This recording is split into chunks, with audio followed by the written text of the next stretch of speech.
안녕하세요. 인포마켓 강용훈 대표입니다. 오늘은 이탈리아 프로브 카드 생산업체 테크노 프로브를 하겠습니다. 프로브 카드는 제가 누차 강의를 했기 때문에 잘 아실 거라고 생각합니다. EDS 공정에서 웨이퍼 단계에서 반도체를 검사할 때 필요한 게 프로브 카드가 되겠습니다. 프로브 카드는 종류가 여러 개인데 이 테크노 프로브는 프로브 카드 중에서 시스템 반도체용 프로브 카드를 생산하는 업체가 되겠습니다.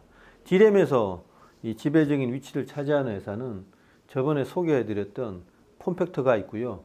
테크노 프로브는 그거하고는 좀 결이 다르게 이 AP라든가 GPU라든가 CPU 이때도 웨이퍼가 있잖아요. 그 웨이퍼를 집중적으로 검사하는 프로브 카드를 생산을 합니다. 시장 점유율로 보면은 폼팩터가 1위인데 시총으로 보면은 테크노 프로브가 폼팩터의 2배 가까운 정도로 굉장히 급성장을 한 상태입니다. 과거에 보면은 이 회사는 M&A를 굉장히 효율적으로 해서 성장의 한계가 닥칠 때마다 M&A로 퀀텀 점프를 한 그런 경력이 있는데요. 2019년에는 마이크로 패브리카, 나중에 설명을 드리겠지만 3D 금속 프린팅 회사입니다. 요거를 인수를 했고요. 23년에는 하버, 미국 PCB 업체인데 중국으로 넘어갔다가 중국 업체로부터 작년에 인수를 했습니다. 인수 가격이요. 미하로 5천만 달러. 그러니까 한 600억 약간 넘는 돈인데요. 우리나라 돈으로. 싸게 인수를 했죠. 아마 하버를 중국 업체가 인수를 한 다음에 핵심 기술을 아마 다 빼갔을 거예요. 껍데기만 남았다 이런 평이 있지만 어쨌든 급히 인수를 했습니다.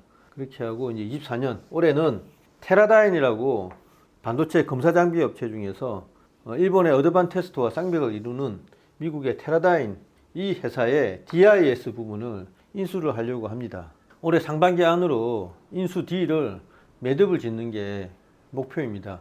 인수 가격은요 무려 1조 원에 가까운 금액이 될 것 같습니다. 왜냐하면 테크노 프로브가 많이 성장을 했지만 이 테라다인의 사업 부분을 인수할 정도로 내부 현금이 없는데 다행히 이 회사는 대주주의 지분율이 70%에 달합니다. 그래서 대주주가 10% 지분을 주고 이 사업 부분을 받아오는 형태로 딜을 하려고 하는데 이 회사 시총이 아까 제가 8조 원이 넘는다고 했지 않습니까? 10%는 8천억이 넘는 우리 돈으로 큰 금액이거든요.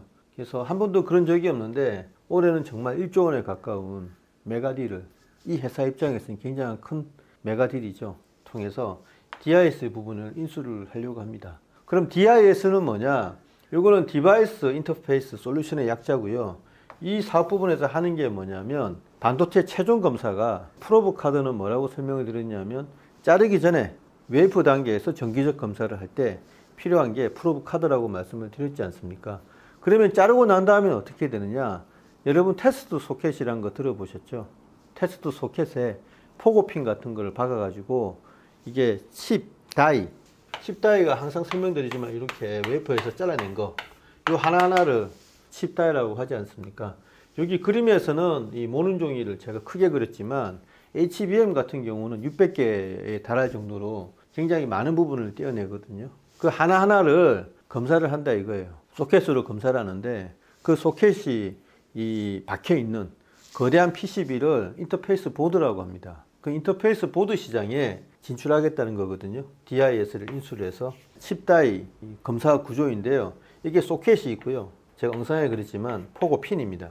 여기 올라갈 때 이 PCB가 있는데 이게 디바이스 인터페이스 보드거든요. 고다층이고 굉장히 정밀도가 높은 그러한 특수 제품으로 알고 있는데 이 시장에 진출을 하려고 합니다. 그러면 자 여기에 하버도 인수했고 이걸 인수했다 그러면 뭔가 그림이 일관적으로 흘러가지 않습니까?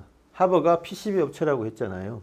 이 회사는 내부 방침이 어떻게 되냐면 내재화도 시키지만 물론 설계는 다 자기들이 다 합니다. 내재화도 하지만 PCB를 외주를 주기도 하거든요. 하버는 인수했으니까 자기 식구고요. 이거를 외주로 주기 위해서 한국도 찾아오고 그랬습니다. 컬을 줬죠, 모업체에. 프로브 카드에 들어가는 초고다층 PCB. 그건 저번에 구조를 설명드렸는데 과거 영상을 한번 보시기 바라겠습니다. 그 부분을 아마 이제 외주를 줄 것 같고요. 아마 전국적으로는 디바이스 인터페이스 보드 이쪽도 아마 좀 확장하면서 국내 업체에 좀 더 주문을 주지 않을까 그렇게도 예상이 되고 있습니다. 두 번째 성장 속도를 보면요, 이 M&A를 통해서 남다른 성장 속도를 가시를 하고 있는데요. 2019년에는 2억 유로밖에 못했어요, 매출이. 근데 갑자기 3억 3천만 유로로 이렇게 뛰었고요. 3억 9,200만 유로로 그 다음 연도 뛰었고, 22년도가 엄청난 점프를 했죠. CAGR 연평균 복합 성장률로 따져봤더니 무려 연간 39%의 성장세를 보였다는 겁니다. 이 보시면 뭐 쭉 올라왔죠, 매출액이. 그 다음에 이 당기 순이익으로 따져봤더니요, 넷 인컴 이걸로 따져봐도 19년, 20년, 21년 꾸준히 성장을 해서 연평균 복합 성장률로 따졌을 때 평균 31% 성장하는 기염을 토했죠. 그러니까 매년 매출이 40% 늘어나는 회사는 잘 없어요. 물론 뭐 프로브 카드 시장이 굉장히 급성장하는 시장이긴 하지만 테크노 프로브는 글로벌 시장의 성장세보다도 더 빠르게 매출액이 늘어나고 있는 겁니다. 이게 좀 아쉬운 거는 작년에 이제 상반기까지 실적이 나와 있는데요. 1억 9,628만 4천 유로가 돼가지고 전년 같은 기간, 그러니까 22년 상반기에 2억 5천 28만 6천 유로보다는 격감을 합니다. 마찬가지로 순이익도요, 많이 격감을 했죠. 3,114만 7천 유로 작년 상반기가 이게 순이익인데 재작년 상반기 6,662만 유로에 비하면 많이 줄었죠. 그래서 성장세가 아마 작년 거, 23년 거 그리 보면 뚝 끊길 겁니다. 요건 좀 아쉬운데 그럼에도 불구하고 주가는 계속 날아가고 있거든요.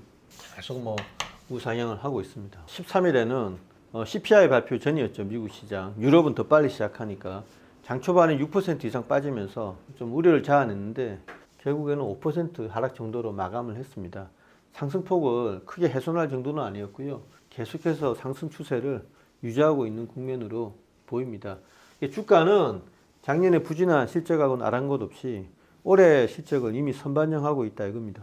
세 번째는 마이크로 패브리카에 대해서 설명을 하겠습니다. 이것부터 설명을 하고 난 다음에 테라다인 설명한 게 맞는 것 같고요. 이 회사의 이 놀라운 성장 속도의 배경에는 2019년 마이크로 패브리카 인수가 큰 작용을 합니다.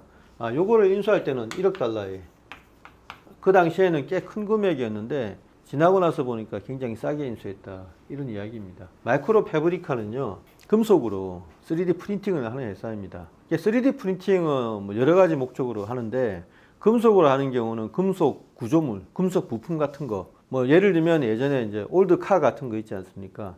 그때 부품 같은 거를 지금 찾을 수가 없다고 하는데 그 설계 도면만 있으면 3D 프린팅을 통해서 예전에 올드카에 없어진 부품을 만들 수도 있다고 하거든요. 이것도 마찬가지로 적층해서 쌓는다고 해요.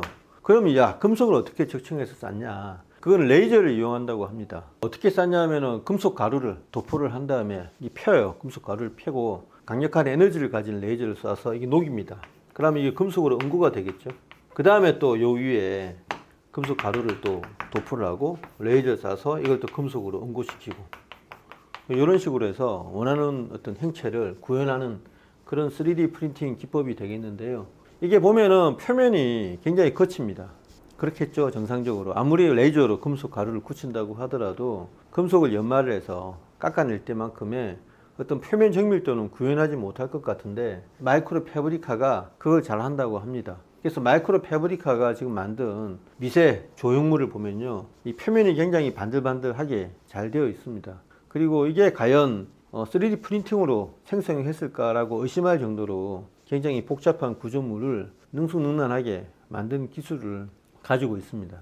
그래서 이 회사의 홈페이지를 보니까요, 설명이 어떻게 되어 있냐면 노광, 식각 이런 반도체 공정하고 이런 레이저 기법, 이거를 이제 SLM이라고 하거든요. Selective Laser Melting. 이게 가장 기본되는 기술인데 3D 금속 프린팅에 있어서 이 반도체 노광 식각하고 요거를 결합을 해가지고 조형물을 굉장히 정교하게 만들어내는 그런 것 같습니다. 이게 무슨 말이냐면 이 바닥 표면에 이 실리콘이에요. 실리콘에 수많은 MEMS에 해당할 텐데 이 수많은 기계를 지금 만들어낸다 이거예요. 실리콘에 이렇게 할 때 포토 레지스트를 먼저 도포를 하겠죠.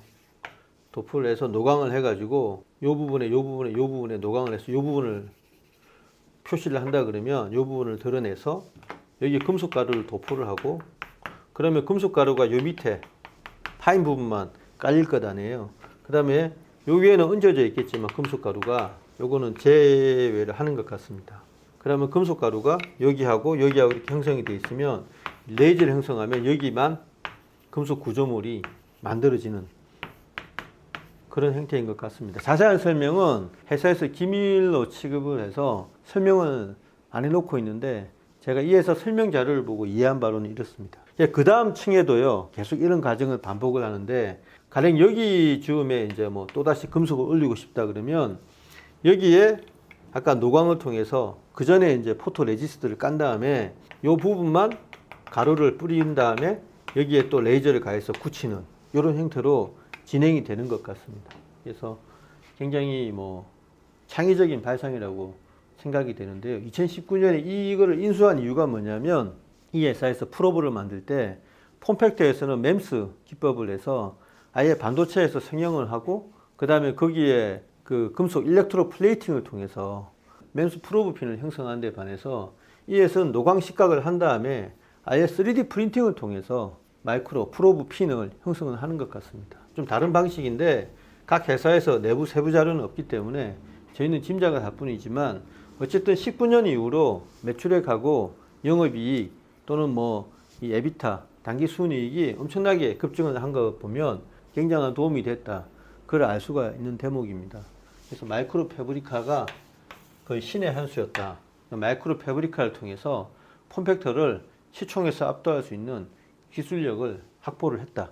이렇게 평가가 됩니다. 네 번째가 이 회사에 제가 말씀드리고 싶은 것은 국내 업체 협력을 지금 앞두고 있죠. 국내 업체 협력은 신문을 찾아보시면 나오는 그런 회사이고요. 이 작은 회사인데 지금 테크노 프로브는 이제 하버를 작년에 인수를 한 배경이 지금 전 세계에서 프로브 카드에 들어가는 초고다층 PCB. 제가 저번에 설명드렸듯이 여기 PCB고 그 다음에 MLO가 들어가고요. 그 다음에 여기에 이제 프로브가 장착이 된다고 했지 않습니까?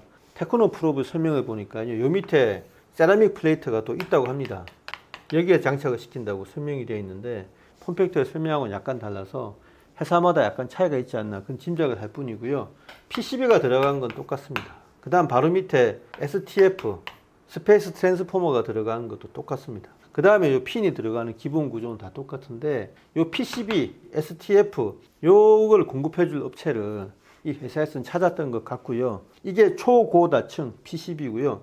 STF는 이 회사는 MLO만 하는 것 같습니다. 무슨 말이냐면 MLC가 있고 MLO가 있는데 멀티레이어 세라믹은 샘CNS 같은 회사에서 공급하는 STF지 않습니까? 이 회사는 오직 MLO만 하기 때문에 이 STF도 PCB 형태로 만들어야 됩니다. 근데 요 두 가지를 원래 원칙으로는 내재하에서 자체 생산하기도 하지만 공급이 딸릴 때는 외주를 주는 게 이 회사 방침이거든요. 일본 회사들이 그걸 제일 잘합니다. 히다치하고 뭐 교세라라든가 그다음 후지츠 이런 회사들이 잘하는데 일본 회사들이 지금 물량이 딸려서 지금 아무리 테크노 프로브가 뛰어난 회사이지만 물건을 주지를 않습니다. 그리고 그런 회사들은 시총이 30조, 100조 이런 회사들이고요. 많은 사업 부분 내에서 PCB 사업 부분이 하나의 부서이니까 대응이 잘 힘듭니다. 그래서 테크노 프로브에서는 고민을 하다가 작년에 하버를 5천만 달러에 인수를 했고요. 그것도 좀 부족할 것 같아서 국내 업체하고 컨택을 해서 콜을 줬죠. 이 초고다층 PCB에 대해서 줬는데 이 회사에서 지금 모회사 자회사 공동으로 STF를 개발하면서 이 부분도 테크노 프로브하고 접점이 있는 것 같고요. 또 한 가지는 아까 말씀드렸지만 테라다인 인수를 통해서 테크노 프로브가 EDS 공정에서 웨이퍼 단계가 아니고 칩 다이 단계에서 검사하는 소켓, 그 소켓하고 연결하는 인터페이스 보드 그 시장에 진출한다고 했는데 그 인터페이스 보드도 굉장히 정교한 PCB이거든요.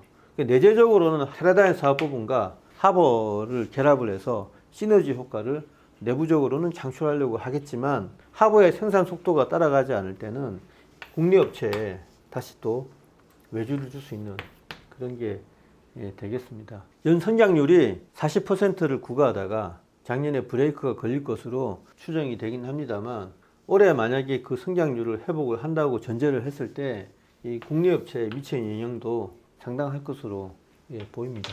테크노 프로브를 보면서 다시 한번 프로브 카드하고 그 다음에 이 회사가 진출하려고 하는 인터페이스 보드 시장하고 저희가 공부하는 계기가 되었습니다. 테크노 프로브는 외견상으로 HBM하고 상관은 없는데요. 그렇지만 GPU라든가 CPU, AP, 스마트폰에 들어가는 AP 이런 거를 칩을 검사하는 그런 프로브 카드를 생산하지 않습니까? 그래서 AI 시대에 있어서 이 회사의 성장성이 앞으로도 굉장히 두드러질 것 같다. 이거를 보고를 드리겠습니다. 네, 감사합니다.